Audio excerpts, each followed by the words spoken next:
There was a lot of hype surrounding this game over the last few years, but since the release, I've only really had one question going through my mind. Was Cyberpunk 2077 overrated? In short, yes. Am I surprised? No. I don't know why it was stuck in my mind for this long. I mean, some people thought this was going to be the second coming of Jesus. Like, guys, don't get me wrong. CD Projekt Red made The Witcher 3, and I know you all say you like it and think it's the best game ever. But let's not beat around the bush here. You folks only gave that game a 10 out of 10 for one reason, and one reason only. Tits. Don't deny it, it's true. I did a thorough investigation. Guys, it's 2021. Now we've got to judge it solely on the gameplay itself. And I gotta say, the gameplay is very broken. So broken it won't even work on older consoles.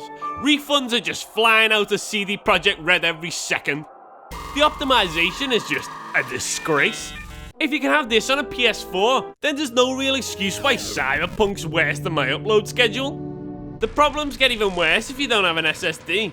Those old and frail hard drives are too weak to load the fat, bloated areas of Night City, so you become stuck in the world of Polygon Men. Putting the optimization aside, it's a good game. The only real problems you might encounter are glitches. Yeah, it's still broken. But I gotta admit, they are funny. I actually found them to be one of the more enjoyable aspects of the game. They had a little bit of charm where you wouldn't know what would break next. Putting the optimization and glitches aside, this game looks fantastic.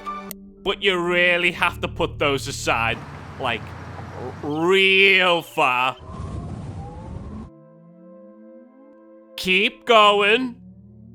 When Cyberpunk's in full flow with no problems at all, it really does hit you with what this game could have been, and well, will eventually become.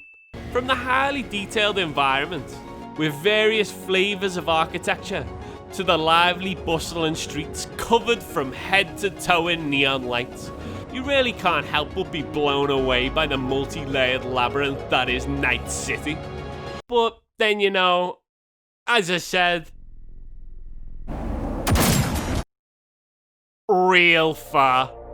The story of Cyberpunk is best to be thought of as the stories as a whole rather than just the main quest line.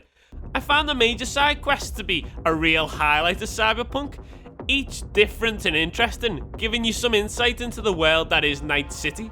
It really felt like CD Projekt Red had more to play with than during their epic main quest line. To be honest, I had more of an epic time talking to this sentient vending machine and tracking down a serial killer. I just wish they had more of them. And you know, they wouldn't call every 3 seconds. By comparison, V's story just wasn't very engaging.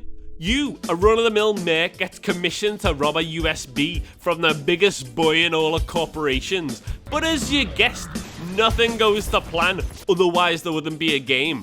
So, you insert the USB into your head, which happened to contain a rockaboy terrorist, and it's slowly taken over your body, so you've gotta fix it.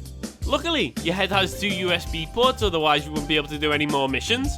It's an interesting concept, but they don't really do much with it.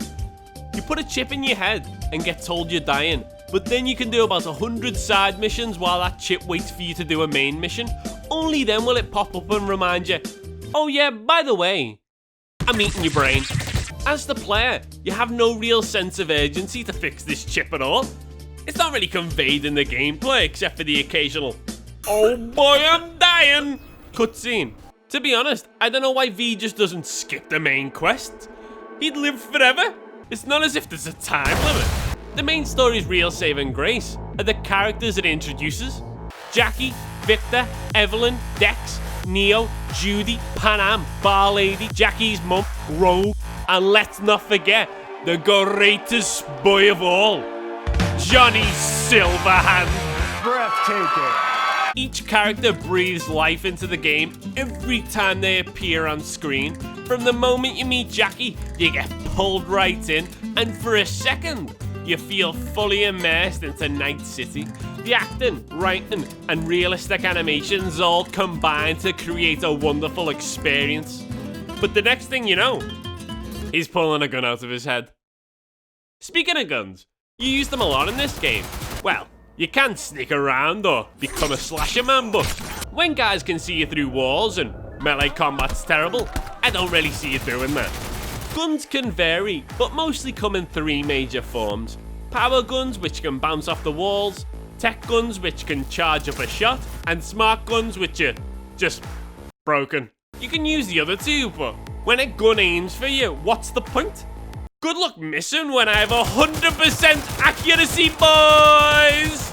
Most items, like guns, are dropped by enemies, which ended up negating the need for shops. They put them all over the map, but most of the stuff that gets dropped ends up being better than what I had in the first place, so why would I go all the way to a shop to spend money on gear?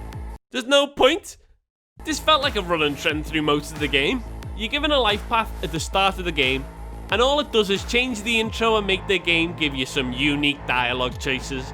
You have a huge skill tree with 5 major categories, and then even more subcategories with a tree containing 20 perks each. It's very big, but most of it doesn't feel very impactful at all.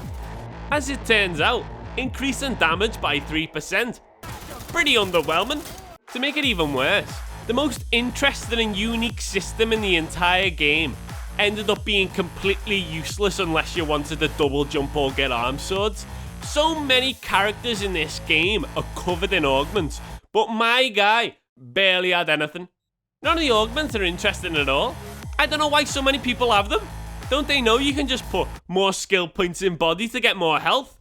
I honestly had no need to use half the features in this game other than to take a look. At least buying cars made sense since you can spawn them on command, even if it did end up stuck in the floor. No, driving isn't GTA, but there aren't too many problems except for the occasional car popping in or randomly slowing down. It gets the job done.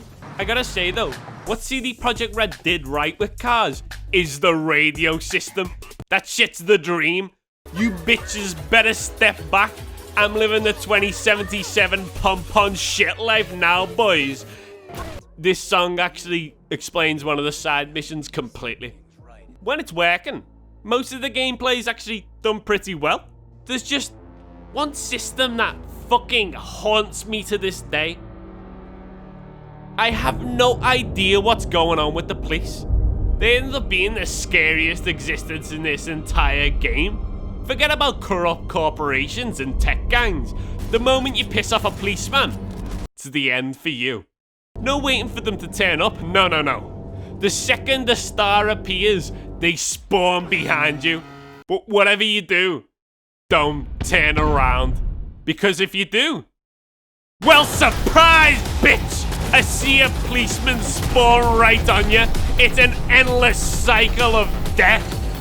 Of all the things you could have cut, the fucking police! In the end, Cyberpunk was an ambitious game which promised a lot, but couldn't really deliver. A lot of systems were just spread too thin and became less impactful.